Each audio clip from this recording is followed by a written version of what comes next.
L'escriptor, professor i doctor en filologia romànica August Bover ha estat l'encarregat d'obrir l'aula de primavera organitzada per la plataforma Anastàsies Bedaena. Ha estat aquest dimecres a la Badalonense, seu de les Anastàsies. L'August ha presentat el seu darrer poemari que porta per títol Cloc, un llibre molt diferent a tota la seva obra. Cloc és un llibre molt diferent dels anteriors meus, és un llibre que està basat en els jocs lingüístics.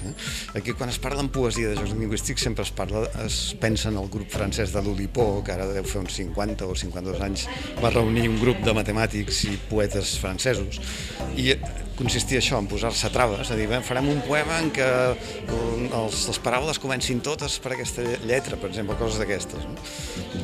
Però, de fet, nosaltres, i això ho he volgut remarcar en el llibre, en la nostra tradició de la literatura catalana, doncs ja tenim trobadors que fan aquests jocs i als segles XV, XVI, XVII, XVIII hi ha molts autors que juguen amb els monosíl·labs, que juguen amb els sons característics. Això és el que he intentat fer, és a dir, mostrar que amb la nostra llengua també hi podem jugar i divertir-nos. De fet, dins dels seus textos es pot veure jocs de paraula que neixen amb la voluntat de mostrar l'atractiu de la llengua catalana. Volem mostrar que la llengua és atractiva, que la llengua dona molt de sí, com que de vegades duc la llengua al límit, doncs faig sonar el català d'una manera estranya, d'una manera diferent, que no hi estem acostumats, per la redundància d'un determinat so, de manera que a vegades que quan ho sents, en veu alta algun poema, dius però això és català? Segur que és català? Sí, ho és. Però aquesta és la gràcia, justament. Sí que em diuen els meus col·legues, i això no n'era conscient quan l'escrivia, que a més aquell llibre és també una eina didàctica interessant, com que em permeto fer broma amb els pronoms febles, amb determinades característiques de la llengua, això doncs, és també aprofitat pels professors, pels mestres, per treballar a classe.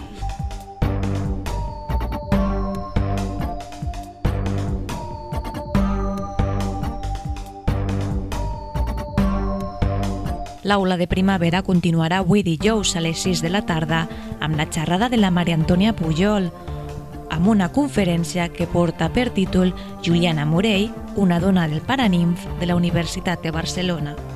La Maria Antònia ens porta una dona.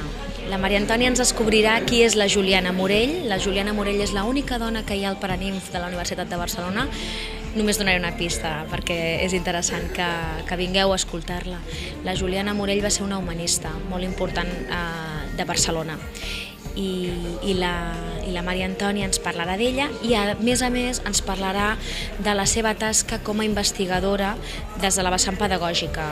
Tot seguit, les Anastàsies celebraran amb un sopar els seus 2 anys de vida com a plataforma, 2 anys dels quals han fet un balanç molt positiu en la seva tasca envers la dona, cultura, Badalona. Molt positiu. Això que va començar com una plataforma en principi d'unes quantes amigues i unes quantes conegudes, cada cop s'està fent més gran. S'està fent més gran perquè una mica la idea que tenim és fer xarxa.